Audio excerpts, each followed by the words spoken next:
میرا نام لیفٹیننٹ خلیل ہے اور مجھے 1990 میں پاکستان آرمی میں کمیشن ملا تھا۔ میں نے 30 اگست 1991 کو نیزا پیر سیکٹر میں موہری آپریشن کے دوران 650 مجاہد بٹالین میں خدمات انجام دیں۔ میری بہادرانہ خدمات کے دوران میں نے جام شہادت نوش کیا، جس پر مجھے تمغہ جرأت سے نوازا گیا۔ اگست 1991 نیزا پیر سیکٹر لائن آف کنٹرول۔ یہ 1991 کی وہ سیاہ راتیں تھیں جب ہواؤں میں ایک عجیب سناٹا تھا، جب پہاڑ بھی خاموش تھے اور نیزا پیر کی وادیاں کسی آنے والے طوفان کا انتظار کر رہی تھیں۔ ان بلند و بالا چٹانوں کے درمیان ایک مورچہ تھا، چھوٹا، تنہا مگر ناقابل تسخیر موہری پوسٹ، ایک آخری قلعہ، ایک آخری دفاعی لکیر، اور وہاں اپنی جانوں کا ہتھیار تھامے، سینے پر ایمان کا قلعہ لیے کھڑے تھے وہ سپاہی جنہوں نے تاریخ کا رخ موڑ دینا تھا۔ اور ان سب کے آگے ایک نوجوان، ایک رہنما، ایک افسر، لیفٹیننٹ خلیل۔ نیزا پیر سیکٹر کشمیر کے پہاڑی سلسلے میں واقع ایک ایسا مقام ہے جو صرف جغرافیہ نہیں بلکہ عسکری لحاظ سے ایک فیصلہ کن نقطہ ہے۔ یہاں موجود بٹوری بلج پاکستان فوج کے لیے رسد، نقل و حرکت اور رابطے کا بنیادی ذریعہ تھا۔ اگر یہ بلج دشمن کے قبضے میں آ جاتا تو نہ صرف پاکستانی دفاعی لائنز کٹ جاتی بلکہ پوری کی پوری فرنٹ لائن منڈھار سے لے کر چکوٹی تک دشمن کے زد میں آ جاتی۔ موہری پوسٹ، جو کہ نیزا پیر کے آخری سرے پر واقع ہے، 3 اطراف سے بھارتی قبضے میں تھی۔ یہ پوسٹ دشمن کے نرغے میں ایک تنہا قلعہ تھی، لیکن اگر یہ قلعہ گر جاتا تو صرف مٹی نہیں، پاکستان کا دفاع بھی زمین بوس ہو جاتا۔ مئی سے اگست 1991 دشمن کی چالیں واضح ہو چکی تھیں۔ بھارتی فوج نے گشت بڑھا دی، توپیں شہری علاقوں میں نصب کی اور معصوم دیہاتیوں کو ہدف بنایا۔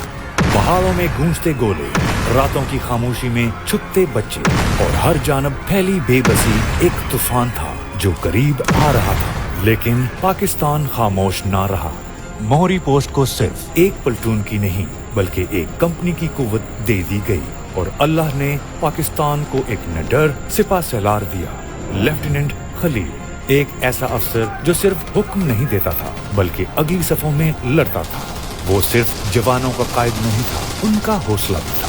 26 اگست دوپہر کے بعد دشمن نے اپنے پہلے بڑے حملے کا آغاز کیا۔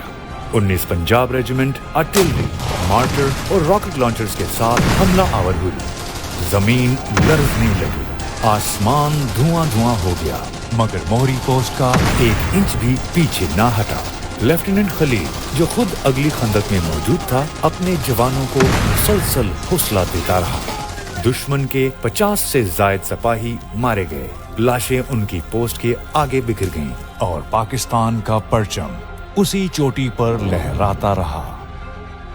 28 اور 29 اگست کی راتوں میں 5 گارڈز ریجیمنٹ نے 3 بار حملہ کیا، ہر بار نیا زور، نئی حکمت عملی اور شدید گولہ باری، لیکن ہر بار خلیل نے خود خندق میں کھڑے ہو کر حملے کو پسپا کیا۔ اس کی قیادت، اس کے نعرے اور اس کی موجودگی نے نوجوانوں کے قدم جمائے رکھے۔ 30 اور 31 اگست کی درمیانی رات کو دشمن نے مزید 2 ریجیمنٹس، 15 راجپوت اور 15 سکھ کو اتارا، لیکن موت کا خوف وہیں جا ٹھہرا جہاں خلیل کھڑا تھا۔ دشمن پسپا ہوتا رہا اور موہری پوسٹ ناقابل تسخیر بن گئی۔ 30 اگست کی رات ایک ایسی رات جو تاریخ میں سنہری حروف سے لکھی گئی۔ دشمن نے فیصلہ کیا کہ اس بار موہری پوسٹ کو روند ڈالنا ہے۔ 2 بٹالینز، توپ خانے کی شدید فائرنگ اور بارش جیسے گولے برسائے گئے۔ خلیل نے جوانوں کو ایک بار پھر حوصلہ دیا، یہ زمین ہماری ہے، یہاں دشمن کی لاشیں گریں گی پر ہم نہیں ہٹیں گے۔ گولیاں ختم ہو گئیں، بارود ختم ہوا، لیکن خلیل کا حوصلہ نہ ٹوٹا۔ صبح 7 بجے تک اس نے دشمن کو روکے رکھا۔ جب آخر میں بندوق خاموش ہوئی تو خلیل نے مٹی اور پتھر اٹھائے، وہی پتھر جو دشمن کی بندوق سے زیادہ مضبوط نکلے۔ دشمن کا ایک سپاہی جب قریب پہنچا تو خلیل کے ماتھے پر گولی لگی، وہ زمین پر گرا، لیکن آج بھی تاریخ گواہ ہے، وہ جھکا نہیں۔